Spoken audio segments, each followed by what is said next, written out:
Hello friends, আজকে কি রান্না করেছি সেটাই তোমাদের সঙ্গে শেয়ার করব। কি ভিডিও দেব, কি করব কিছুই মাথায় আসে না, তাই যা রান্না করেছি সেটাই তোমাদের সঙ্গে শেয়ার করব। তো দেখো আমি আজকে কি রান্না করেছি।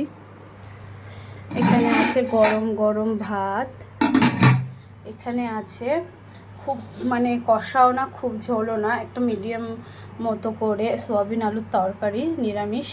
তারপরে এখানে কুমড়ো, মিষ্টি কুমড়ো ভাজা, এখানে উচ্ছে ভাজা, একটু কাজের ইয়েতে একটু উচ্ছেটা একটু বেশি ভাজা হয়ে গেছে। এখানে পটল ভাজা, আর এখানে দেখো কত রকম ভাজা করেছি আমি। এটা হলো কুমড়ো পাতার বড়া, এটা হলো উচ্ছে পাতার বড়া, আর এখানে তো আছে কুমড়ো ফুলের বড়া। তো এখানকার মধ্যে কোনটা সবার পছন্দ, কোন বড়াটা পছন্দ আমাকে একটু কমেন্টে জানিও। তো আজকে এই রান্না করে, তো তোমাদের কি রান্না হয়েছে অবশ্যই জানিও। Bye bye.